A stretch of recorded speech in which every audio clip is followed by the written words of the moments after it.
Psaume 94. Venez, crions de joie pour le Seigneur, acclamons notre rocher, notre salut.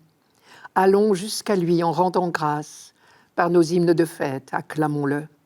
Entrez, inclinez-vous, prosternez-vous, adorons le Seigneur qui nous a fait. Oui, il est notre Dieu, nous sommes le peuple qu'il conduit. Aujourd'hui, écouterez-vous sa parole. Ne fermez pas votre cœur comme au désert, où vos pères m'ont tenté et provoqué. Et pourtant, ils avaient vu mon exploit. Nous sommes au temple de Jérusalem. Les pèlerins se pressent sur les marches du temple pour une grande célébration. Venez, crions de joie pour le Seigneur, acclamons notre rocher, notre salut. Un mot français caractériserait bien ce psaume, le mot reconnaissance. Reconnaître Dieu, connaître qui il est, connaître ce que nous sommes. Et alors, la reconnaissance nous envahit. Reconnaître Dieu d'abord, notre Créateur, mais plus encore notre Libérateur. Adorons le Seigneur qui nous a fait. Nous lui devons la vie, mais surtout d'être un peuple. Il est notre Dieu, nous sommes le peuple qu'il conduit. Cette expression est un rappel de l'Exode, nous sommes son peuple. C'est la formule même qui désigne l'alliance. Chaque fois qu'on rencontre cette formule dans la Bible, c'est un rappel très explicite de l'alliance. Je serai votre Dieu et vous serez mon peuple. Tout semble si simple de faire confiance à ce Dieu qui nous conduit et nous protège, à ce Dieu qui nous a délivrés de l'esclavage en Égypte. C'est si simple tant qu'il n'y a pas de problème. Mais quand viennent les épreuves, viennent les doutes. C'est dans l'épreuve, justement, que se vérifie notre confiance. Aujourd'hui, écouterez-vous sa parole ? C'est très exactement la question de confiance qui est posée. Écouter dans la Bible veut dire justement faire confiance. Aujourd'hui, écouterez-vous sa parole ? Cela veut dire aujourd'hui, lui ferez-vous confiance, quoi qu'il arrive ?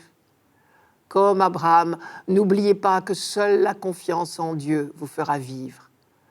Rappelez-vous la phrase d'Habacuc dans la première lecture.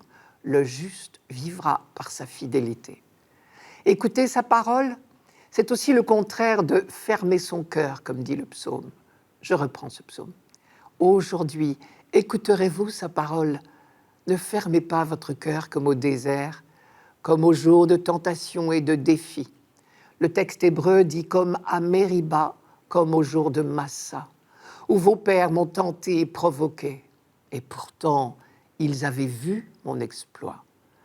Massa et Mériba, justement, en hébreu, cela veut dire tentation et provocation. Et là, le psaume rappelle un épisode très célèbre et honteux de l'histoire du peuple pendant l'Exode, dans le désert du Sinaï, après la sortie d'Égypte. L'exploit, c'est la sortie d'Égypte.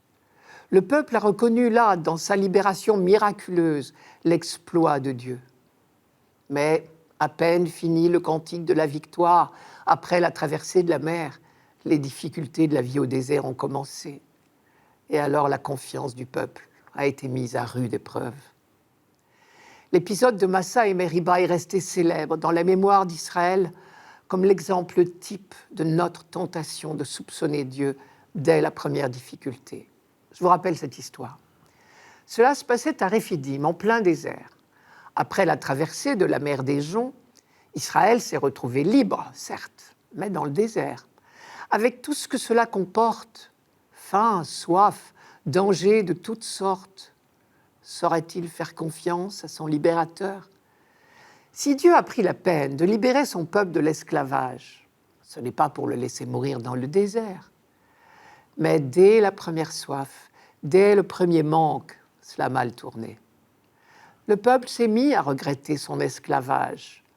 Sa liberté toute neuve était bien peu confortable. En Égypte, on était esclave peut-être, mais on survivait. Et puis de loin, maintenant, l'Égypte n'apparaissait plus aussi terrible.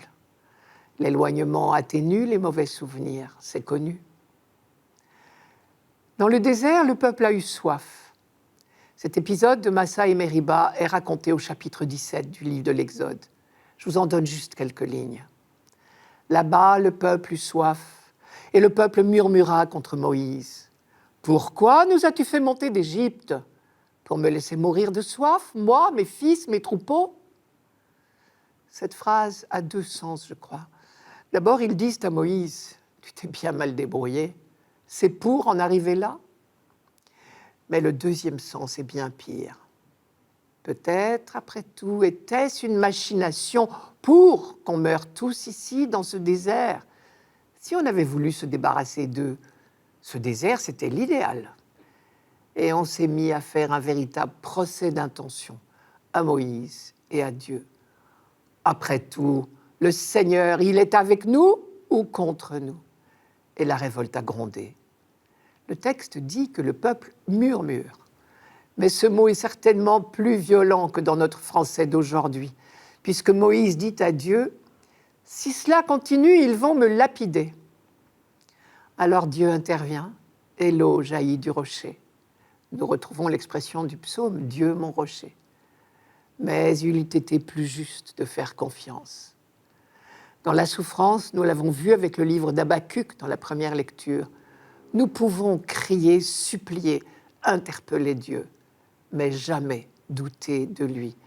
Massa et Mériba, ces deux mots signifient ce soupçon qui risque à tout instant de ressurgir. Chaque jour, ce psaume nous rappelle le choix de la confiance, sans cesse à refaire.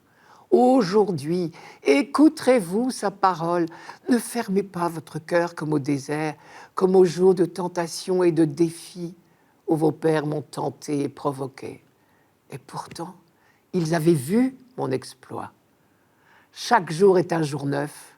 Aujourd'hui, se décider à faire confiance est de nouveau possible.